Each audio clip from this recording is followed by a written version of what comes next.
Christian Dunker. Transformações do sofrimento mental. Vídeo.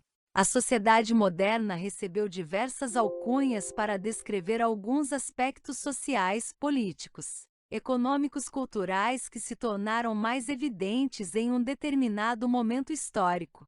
Dentre as diversas denominações encontram-se sociedade massificada, Adorno, Horkheimer, 1985, Sociedade do Espetáculo, Debord, 1997, Sociedade de Consumo, Baudrillard, 2008, Sociedade Normalizadora, Foucault, 1998, Sociedade Pós-Moderna, Jameson, 2007, Lyotard, 2008, dentre outras. Recentemente, outras nomenclaturas parecem animar os pesquisadores das diversas áreas das ciências humanas ao identificarem o atual estágio de nossa sociedade com a era biológica, Rose, 2001, e a era dos transtornos Colares, 2010. Artigos sobre data. O sofrimento psíquico sempre fez parte da história do ser humano, e ao longo do tempo ele foi sofrendo transformações ao decorrer dos séculos. O sofrimento psíquico humano esteve sempre presente em todas as eras e todas as culturas. O sofrimento permite ao ser humano se colocar no lugar do outro, de se reconhecer no sofrimento do outro, um traço tipicamente humano. Porém, esse sofrimento sofre alterações com o passar do tempo, ele tem uma história. A histeria que fundou a psicanálise demonstrou que existia uma autonomia no sofrimento psíquico. Essa descoberta partiu do estudo principalmente de mulheres que sofriam de dores no corpo, anomalias vividas no corpo. Freud descobre que essas anomalias não tinham um registro médico patológico observável, proviam de sentimentos e palavras que eram amordaçadas. Nesta época, existiam dois tipos de causas para os distúrbios psíquicos: o fator de causas médicas ou um problema moral que requeria uma intervenção educativa. Por falta de mecanismo que atribuíssem os sintomas à subjetividade, Freud coloca em relevo e valida essa experiência universal que é o sofrimento psíquico. Em 1890, George Miller Beard, Estados Unidos, descreveu uma síndrome chamada neurastenia, onde o sujeito estava sempre irritado, reativo sensível a mudanças no ambiente, e esses sintomas aparecem em uma certa regularidade nos indivíduos. Beard já coloca em questão que estes sintomas eram típicos da vida moderna, da vida atribulada da cidade. O trabalho como responsável em gerar essa nova forma de sofrer. Outra forma de demarcação de sofrimento foi a psicastenia, com o diagnóstico caracterizado pelo esgotamento nervoso, como denominado por Janet, a perda da função do real. Havia a psicastenia e neurastenia, no entanto, foi a histeria a mais estudada por Freud. Nos anos 40, os profissionais da saúde detectam um novo tipo de neurose, a neurose de caráter, diferente daquelas citadas por Freud: histeria, fobia e neurose obsessiva. Essas eram as três formas primárias de sofrimento. Essa apresentava um novo conjunto de sintomas. Implicava em uma falta de reconhecimento do sofrimento pela própria pessoa, ou seja, é a neurose que todo mundo sofre, menos o próprio sujeito. Para ele está tudo conforme. O alcoolismo era considerado um dos subtipos da neurose de caráter. Nos anos 50 pós-guerra, surge um novo tipo de sofrimento chamado as neuroses narcísicas. Esses sujeitos tinham um sofrimento caracterizado por uma sensação estranha de inadequação, um sentimento de vazio, uma falta de sentido em tudo, sentimento de exílio em relação ao mundo, uma queixa difusa e oscilante. Poderia futuramente ser chamada depressão, mas inicialmente passa por essa falta de sentido de vida. Christopher Lass levanta a possibilidade de os sofrimentos psíquicos não serem patológicas em particular, mas a forma de como estamos vivendo, a partir desse conceito. Propõe um modelo chamado cultura do narcisismo. Essa forma de sofrer era a expressão maior do nosso laço social. A partir daí, vários filósofos, Bauman, Guy Debord, Sociedade do Espetáculo, Gilles Lipovetsky, inspirados pela psicanálise, passaram a ver o sofrimento não só como algo que precisa de acolhimento e tratamento, mas fala de como nós estamos vivendo. Nos anos 80 vimos outra transformação. Já não se vê tantos quadros de neuroses narcísicas, mas um outro tipo de sofrimento que assola os consultórios. Os pacientes em estados limites, ou borderline. Pessoas que têm dificuldade de aceitar o laço como o outro. Há sempre o problema de articulação com o outro.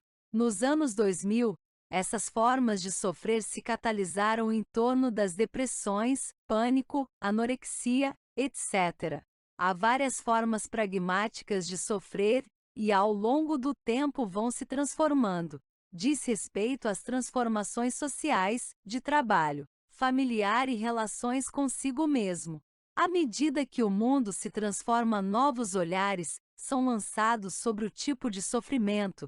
Mas será que o sofrimento psíquico pode ser visto como doença mental? Lacan, por exemplo, foi um severo crítico quanto ao conceito de doença mental. Segundo ele, a doença é um processo independente do sujeito. A doença obedece a uma sequência de eventos, geralmente reconhecida. Na doença mental não podemos dizer o mesmo. Não há nenhum exame radiológico, de imagem, teste de química mental, etc., que indique a depressão, por exemplo. O que não quer dizer que elas não sejam formas de sofrimento. Lacan dizia que as doenças mentais não têm nada de doença e nem mental.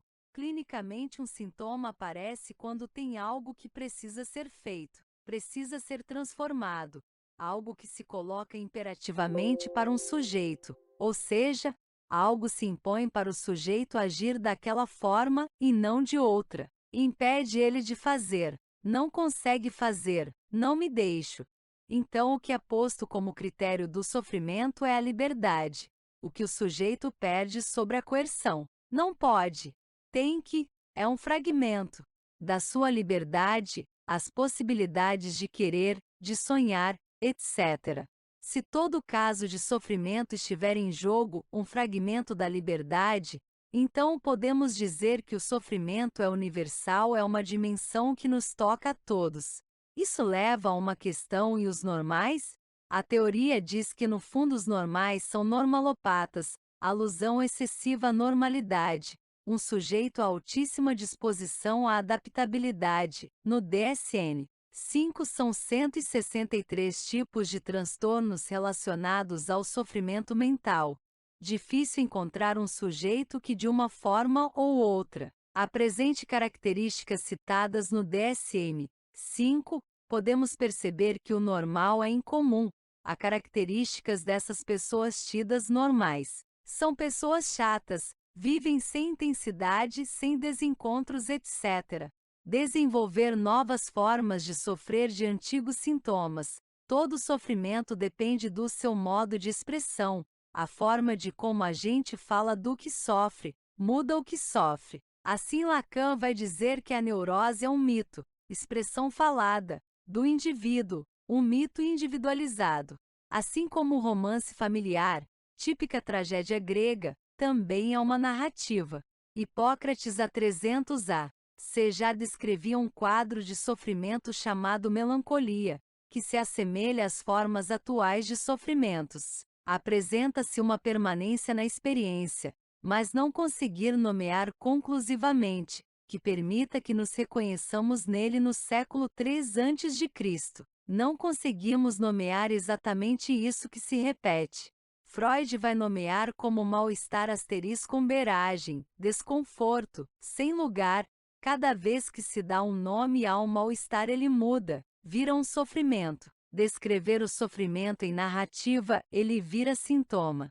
Novas formas de sofrimento que expandem por meio do Me Too, que se expandem. Walter Benjamin foi um pensador que observou uma coisa simples, mas muito nova. Os combatentes que voltavam da Primeira Guerra, um silêncio era marcado pela narrativa destes soldados, onde se esperava o contrário, que, saindo vivos do combate, poderiam ter muitas histórias para compartilhar em suas comunidades. Uma forma de sofrimento que se exprime no silêncio, essa outra forma de dizer.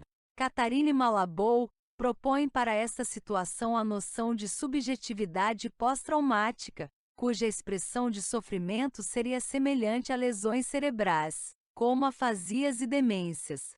Seu paradigma literário são os zumbis ou mortos-vivos, seres funcionais que repetem automaticamente uma ação, incapazes de reconstruir a história da tragédia que sobre eles se abateu.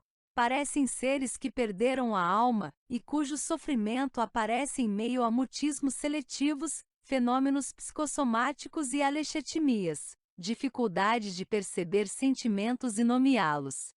Similar à condição de histeria estudada por Freud, trauma versus dificuldade de narrativa, e com o silêncio do soldado de Walter Benjamin, não conseguem articular seu sofrimento em narrativas, uma tragédia, romance, uma teoria, etc. Esse paradigma assemelha-se a uma lesão cerebral. O indivíduo acometido de Alzheimer tem sua atividade cerebral deteriorada em função da doença, e não consegue articular o sofrimento que ele está passando, esquece porque não consegue dizer. Há uma falta de verdade e liberdade, o próprio sujeito não consegue articular uma hipótese de verdade sobre seu sofrimento.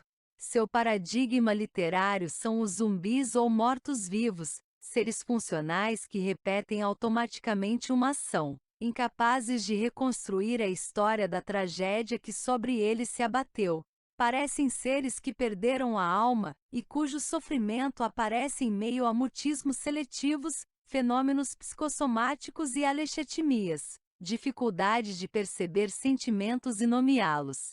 Na direção inversa, um autor como Slavoj Zizek tem insistido no caso daqueles que experimentam uma forma de vida que é sentida como Frankenstein monstruosa, animal e coisificada, ao contrário dos que não conseguem escrever seu sofrimento em um discurso. Temos aqui aqueles que parecem viver em estado permanente de fracasso sistemático, em dar nome à causa de seu sofrimento. Procuram encontrar a razão de seu mal-estar no mundo, explorando para isso a força de estranhamento, inadequação e fragmentação. Sentem-se permanentemente fora de lugar, fora de tempo ou fora do corpo. Esta desregulação sistêmica do mundo, teorizada por Lacan como separação entre real, simbólico e imaginário, exprime-se como sentimento permanente de perda de unidade. É por isso que seu sofrimento tematizado como exílio e isolamento, assemelhando-se com a reconstituição da experiência tal como encontramos clinicamente no trabalho de luto, são, antes de tudo, errantes da linguagem, depressivos do desejo e inadaptados do trabalho. O espectro do ressentimento e do tédio rondam sua forma de vida. Um terceiro tipo ascendente de sofrimento foi antecipado pela feliz expressão de Baudelaire, e menos, ou seja, aqueles que parecem experimentar prazer em se atormentar. Aqui podemos incluir as pesquisas de Ernesto Laclau e Alain Badiou em torno de sujeitos que são colhidos por um movimento social, ou dos que se engajam num percurso da verdade. Por exemplo, nas recentes pesquisas de Gessé de Souza sobre a nova classe trabalhadora brasileira, destacam-se vários predicados necessários para a ascensão social: senso de planejamento, espírito de colaboração, disciplina e aperfeiçoamento. Mas esta nova classe social também traz consigo novas formas de sofrimento, principalmente baseadas na divisão de fidelidades entre sua origem e família e as exigências de sua nova condição. É o caso dos que fracassam quando triunfam, dos que estão às voltas com o peso de seus laços de sangue e família, no interior de uma trajetória de separação e autonomia. Tanto naquelas famílias europeias, nas quais há 2 ou 3 gerações a narrativa do trabalho se interrompeu, quanto nas famílias brasileiras emergentes, ou ainda no temor de empobrecimento que assombra as classes médias americanas, há o sentimento profundo de que um pacto foi violado. A incerteza quanto às verdadeiras razões do sucesso ou do fracasso engendram uma forma de dívida difusa e de ansiedade flutuante. O sentimento é de que algo foi abolido sem deixar testemunho ou história, e que, cedo ou tarde, um fantasma virá cobrar sua parte em vingança. Lacan afirmava que a verdade do sofrimento neurótico é ter a verdade como causa. Esta nova forma de masoquismo é antes de tudo um tipo de paixão pela verdade, que no mais das vezes aparece como desamparo e insegurança. Assim como os fantasmas de Hamlet que vêm do passado para assombrar e cobrar. Fantasmas. O quarto tipo de sofrimento emergente pode ser descrito como uma nova forma de paranoia sistêmica. Paranoia benigna associada ao que chamo de vida em forma de condomínio, com seus muros, síndicos e regulamentos.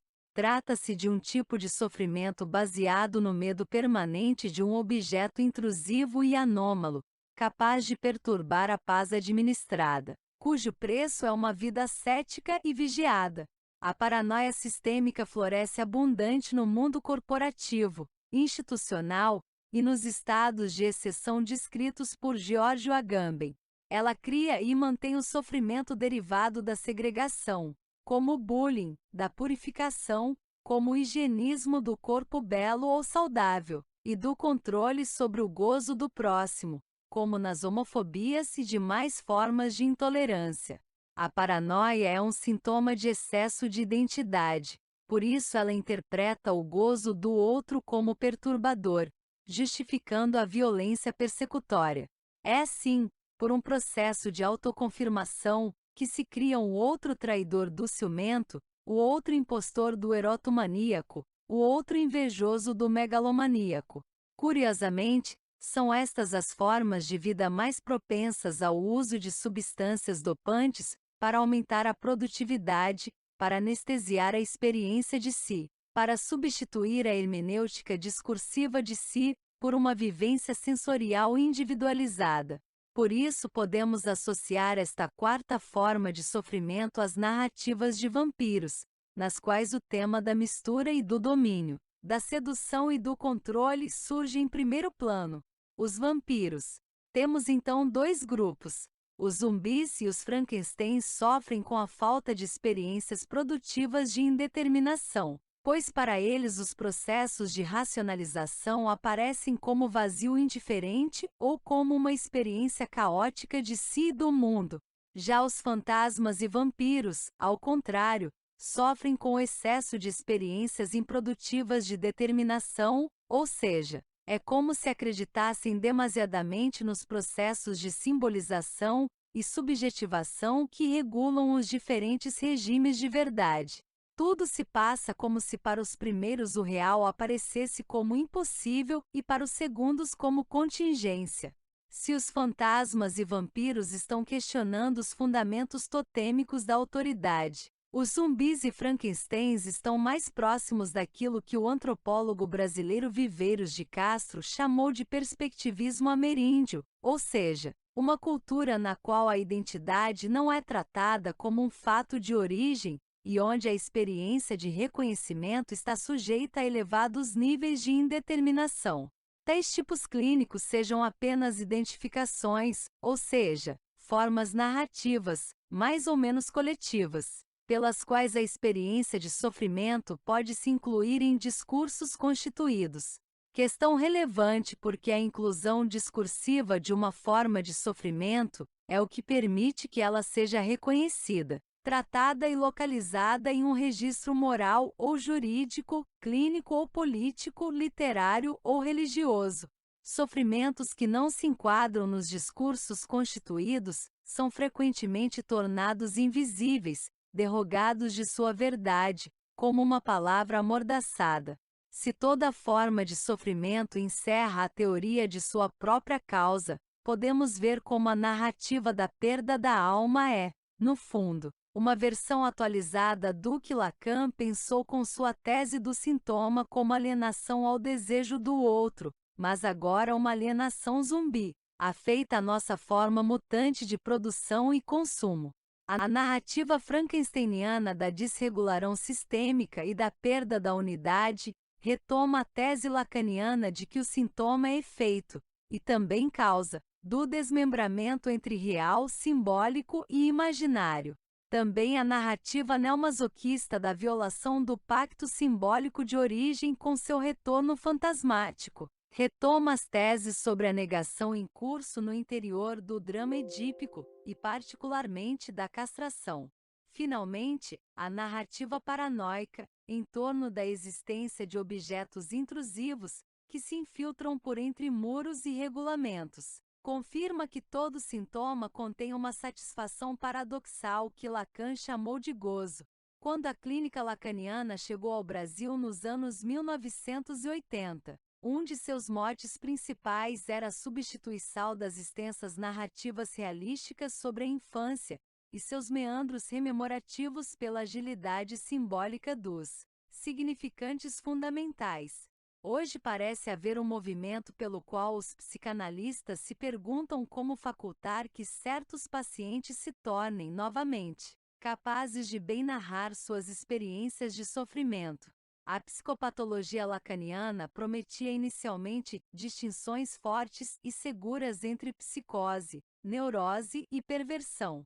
Hoje se pensa como organizar diagnósticos envolvendo formas múltiplas e combinadas entre tipos de sofrimento, modalidades de sintomas e formas de mal-estar. Lacan trouxe a antropologia estrutural e a teoria dialética do reconhecimento para o centro da experiência psicanalítica. Hoje pensamos como lidar com os tipos de mal-estar cuja nomeação é precária, incerta ou improvável, e com os tipos de sofrimento que escapam à lógica identitária do reconhecimento. Se o sofrimento e o amor são os dois motivos de qualquer processo transformativo, é fundamental reter que, no centro de qualquer experiência de sofrimento, há um grão de real e uma pitada de verdade, que aspira a uma nova forma de vida.